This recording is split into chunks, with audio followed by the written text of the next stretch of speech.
오늘 읽으실 말씀 마태복음 28장 11절에서 20절까지 말씀입니다.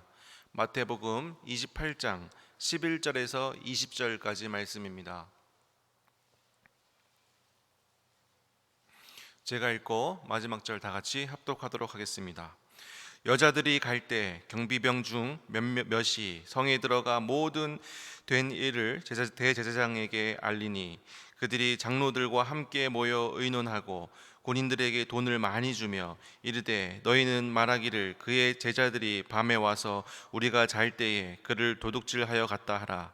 만일 이 말이 총독에게 들리면 우리가 권하여 너희로 근심하지 않게 하리라 하니 군인들이 돈을 받고 가르친 대로 하였으니 이 말이 오늘날까지 유대인 가운데 두루 퍼지니라. 11제자가 갈릴리에 가서 예수께서 지시하신 산에 이르러 예수를 배웠고 경배하나 아직 의심하는 사람들이 있더라.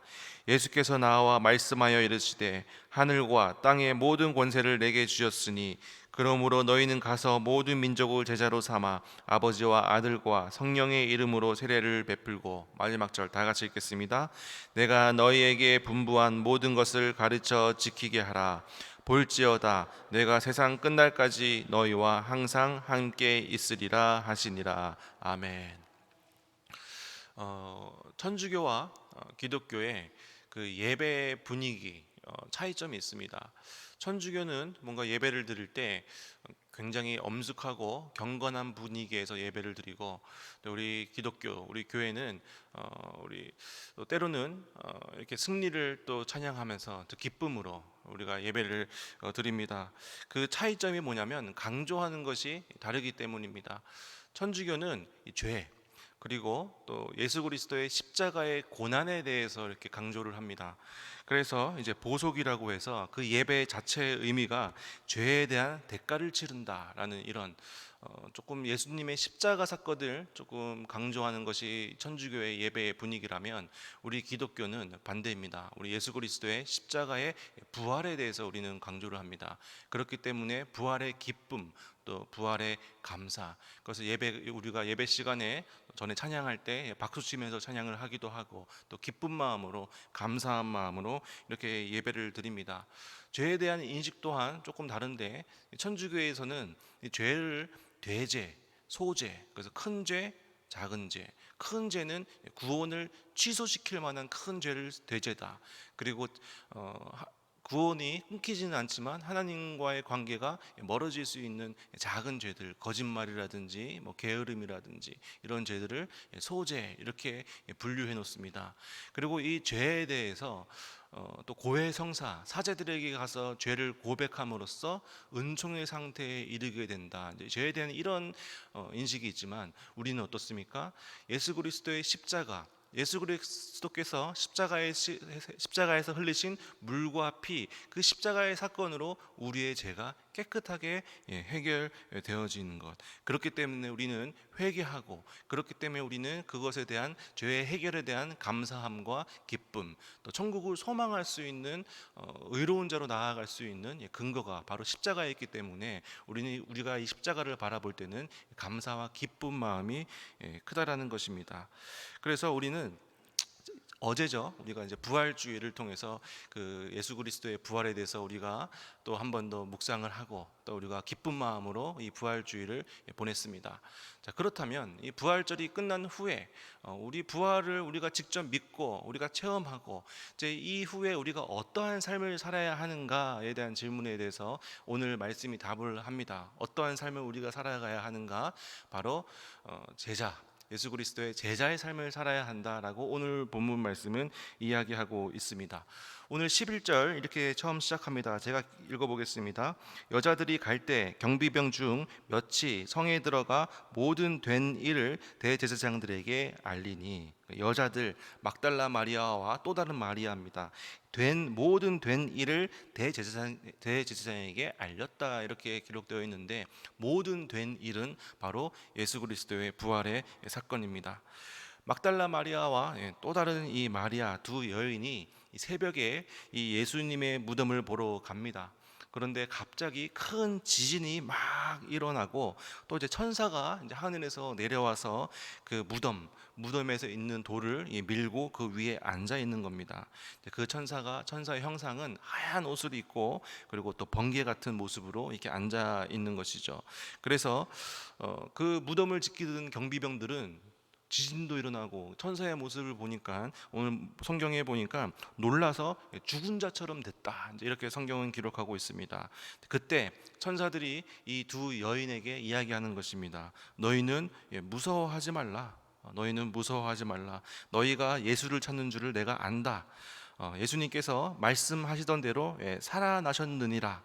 그리고 너희들은 빨리 가서 제자들에게 이 소식을 알려라 라고 이렇게 천사가 이 두 여인에게 이야기를 하는 것이죠. 그래서 그 두 여인이 이제 너무 놀라고 그 기쁨과 그 감격으로 제자들에게 달려가서 예수님의 부활의 사건을 알리는 것입니다. 자, 이것이 이 두 여인의 그 부활을 경험한 여인의 태도였습니다. 그런데 또 다른 오늘 본문 말씀을 보니까 12절과 13절에 이렇게 기록되어 있습니다.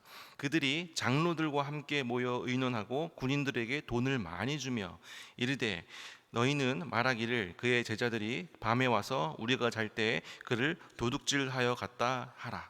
너무나도 상반된 태도입니다. 바로 이 제사장들과 또 이 장로들은 예수님이 부활하셨다는 소식을 두 눈으로 실제적으로 경험을 했음에도 불구하고 이것을 은폐하려고 하고 덮으려고 합니다. 그것을 두 눈으로 본 경비병들에게 돈을 많이 주어서 사람들이 물어보면 이 사실을 함구하고 도둑이 밤에 와서 예수님을 가져갔다 이렇게 얘기하라라고 이렇게 은폐하는 모습을 볼 수 있습니다. 이 두 대제사장들과 장로들 그리고 이 경비병들이 경험한 것은 역사적인 사실 그리고 자기들이 본 팩트였습니다. 그런데 이 반응이 너무 달랐다라는 것입니다. 이 두 여인은 그 예수님의 부활을 보고 너무나도 감격과 기쁜 마음으로 제자들에게 달려가는 모습을 보였다면 이 대제사장들과 장로들은 바로 이 예수 그리스도의 부활 앞에서도 그것을 두 눈으로 봤음에도 불구하고 무릎 꿇지 않고 그것을 은폐하려는 것을 우리는 볼 수 있습니다. 이것이 바로 우리 개혁주의 신앙에서 말하는 인간의 전적 타락의 실체입니다. 아무리 아무리 대단한 기적을 보았고 또 이 예수 그리스도의 십자가 사건, 이 진리를 그들이 듣고 때로는 삶 가운데 경험했음에도 불구하고 성령의 거듭나게 하시는 은혜 없이는 하나님을 올바로 볼 수 없다는 것을 우리는 알 수 있습니다. 그것을 경험했음에도 불구하고 바로 예수 그리스도를 삶의 주인으로 모시지 않는 사람들의 모습, 인간들의 모습, 이것이 전적인 부패의 우리의 현실이라는 것입니다. 이것을 통해서 우리는 알 수 있습니다. 아무리 인간이 똑똑하다 하더라도 그리고 아무리 돈이 많다고 하더라도 또 때로는 아무리 정신적으로 육체적으로 건강하다고 하더라도 바로 믿음이 생기는 것은 아닙니다. 바로 이 똑같은 진리를 보고 듣고 때로는 경험했는데도 불구하고 이 똑똑한 사람들도 이것을 받아들이지 못하는 것을 볼 수 있습니다. 왜냐하면 인간은 전적으로 타락한 존재이기 때문에. 그렇지만 우리는 어떻습니까? 때로는 우리는 똑똑하지도 않고 때로는 우리가 또 부족한 것이 많음에도 불구하고 우리는 예수 그리스도의 십자가 사건 또 부활의 사건 또 예수 그리스도께서 우리의 구세주 구원자이심을 메시아이심을 우리는 믿고 이 자리에도 앉아있고 우리는 매주 예배를 드립니다. 이것은 뭐냐면 하나님의 선물이다라는 것입니다. 은혜는 하나님의 선물입니다. 우리의 의지로 우리가 이것을 믿는 것이 아니라 믿을 수 있도록 하나님께서 우리들을 인도해 주셨고 믿을 수 있도록 하나님께서 상황과 여건도 다 만들어 주셨고 또 믿을 수 있도록 하나님께서 허락해 주신 선물이다라는 것입니다. 그래서 우리 부활을 믿는 것 이것은 너무나도 큰 우리의 선물 하나님의 선물입니다. 자, 그렇다면 우리는 예수님께서 부활을 하시고 뭐라고 말씀하셨냐면 갈릴리에 예수님께서 가셨다. 천사들이 이 두 여인에게 말해 주었죠. 그래서 이 소식을 제자들이 듣고 이제 예수님을 만나기 위해서 갈릴리로 가는 것입니다. 왜 예수님은 이 제자들을 갈릴리로 부르셨을까요? 예수님께서 십자가에서 못 박히신 장소는 바로 예루살렘인데 편하게 예루살렘으로 제자들을 모아도 되는데 왜 예수님께서는 굳이 갈릴리로 제자들을 다 모으셨을까? 첫 번째는 언약의 성취입니다. 예수님의 십자가 사건 전에 예수님께서 마태복음 26장 32절에 이렇게 말씀하셨습니다. 그러나 내가 살아난 후에 너희보다 먼저 갈릴리로 가리라. 내가 십자가에 못 박힐 것이고 내가 다시 부활할 것이고 부활한 다음에 내가 너희들보다 갈릴리에 갈 것이다 라고 예수님께서 이미 제자들에게 말씀하셨습니다. 제자들은 아마 이 예수님의 이 언약, 예수님의 말씀을 잘 이해를 못했을 것 같습니다. 혹은 그냥 넘겼을 수도 있겠죠. 그런데 이 오늘 말씀을 통해서 우리가 확실히 알 수 있는 것은 바로 예수님께서는 한 번 맺으신 언약은 홀로 신실하게 성취하시는 분이시다. 하나님께서는 하신 말씀은 신실하게 성취하시는 분이시다라는 것입니다. 하나님께서 우리에게 해주신 약속들, 또 우리에게 해주신 이 구원의 약속들, 그리고 성경을 통해 하나님께서 주신 이 수많은 언약들, 하나님께서는 신실하게 지키시는 분이시다라는 것입니다. 그리고 또 예수님께서는 왜 제자들을 이 갈릴리로 부르셨을까? 이 제자들에게 어쩌면 이 예루살렘은 실패 그리고 좌절의 의미가 있는 장소일 것 같습니다. 하지만 예수님께서는 이 제자들을 이러한 실패의 자리인 예루살렘으로 부르시지 않고 바로 갈릴리, 이 갈릴리라는 곳은 바로 첫사랑의 의미를 가지고 있습니다. 예수님께서 자신들을 부르신 곳, 그리고 예수님과 함께 사역을 하였고 또 하나님의 그 살아계심을 경험했던 그곳이 바로 이 갈릴리였습니다. 그래서 예수님께서 이 제자들을 갈릴리로 부르시는 것은 이 제자들에게 책망하는 것이 아니라 완전한 용서이며 또 상처 입은 제자들을 다시 회복시키셔서 사명자로 다시 재파송하시는 예수님의 깊은 배려의 의미가 있다라는 것입니다. 이것은 놀라운 위로입니다. 예수님은 제자들의 실패를 책망하지 아니하시고 왜 나를 배신했어? 너가 어떻게 그럴 수 있어? 너는 안 돼가 아니라 다시 그 실패를 덮어주시고 처음부터 우리 다시 시작하자. 다시 첫사랑의 자리로 다시 불러주시고 사명자로 다시 세워주셨다라는 것입니다. 자, 그런데 우리 오늘 본문 17절에 보면 조금 우리를 당혹스럽게 하는 구절이 있습니다. 우리 17절을 제가 읽어보겠습니다. 16절부터 제가 읽어보겠습니다. 11 제자가 갈릴리에 가서 예수께서 지시한 대로 산에 이르러, 이제 제자들이 다 모였죠. 17절, 예수를 배웠고 경배하나 아직 의심하는 사람이 있더라. 그렇게 두 눈으로 지금 눈앞에 예수님께서 부활하신 예수님이 딱 서 계시는데 아직도 의심하는 제자가 있더라라고 이렇게 성경은 기록하고 있습니다. 어떻게 보면 우리들의 모습을 이 의심하는 제자를 통해서 볼 수 있는 것 같습니다. 인간적으로 눈으로 보면 부활하신 예수님을 두 눈으로 봤음에도 불구하고 의심하는 이 제자들, 어떻게 보면 자격 미달자들입니다. 하지만 오히려 그 연약한 자들에게 예수님은 사명을 주십니다. 하나님 나라의 역사는 바로 인간의 완벽함이나 굳센 의지로 이루어지는 것이 아니라 바로 우리를 붙드시는 하나님의 주권적인 은혜와 능력으로 완성된다는 것을 우리는 알 수 있습니다. 하나님의 나라의 역사는 우리의 완벽한 굳센 의지로 이루어지는 것이 아니라 바로 우리를 붙드시는 하나님의 주권과 주권의 은혜와 능력에 있다. 우리의 삶도 마찬가지인 것 같습니다. 우리의 삶도 우리의 완벽함이나 어떤 우리의 굳센 의지, 우리의 계획으로 우리의 삶이 진행되는 것이 아니라 바로 우리의 삶도 우리를 붙드시는 하나님의 주권적인 은혜와 능력으로 우리 삶도 이루어진다, 성취되어진다라는 것을 우리는 다시 한 번 더 기억해야 합니다. 그래서 우리는 수없이 넘어지고 우리는 너무나도 연약한 존재이기 때문에 또 습관적으로 계속해서 죄를 짓고 우리는 연약한 존재입니다. 때로는 우리는 하나님의 살아계심을 또 의심하면서 또 침륜에 빠질 때가 있습니다. 그러나 부활의 주님, 우리 예수, 우리의 메시아 되신 우리 아버지 되신 이 하나님은 우리의 연약한 모습임에도 불구하고 우리를 그대로 받아주시고 우리를 갈릴리로 불러주시는 분이십니다. 우리의 실패를 책망하시는 분이 아니라 우리의 실패 자리에서도 우리를 다시 세워주신 그 하나님, 그 하나님의 은혜를 오늘 다시 한번 붙잡았으면 좋겠습니다.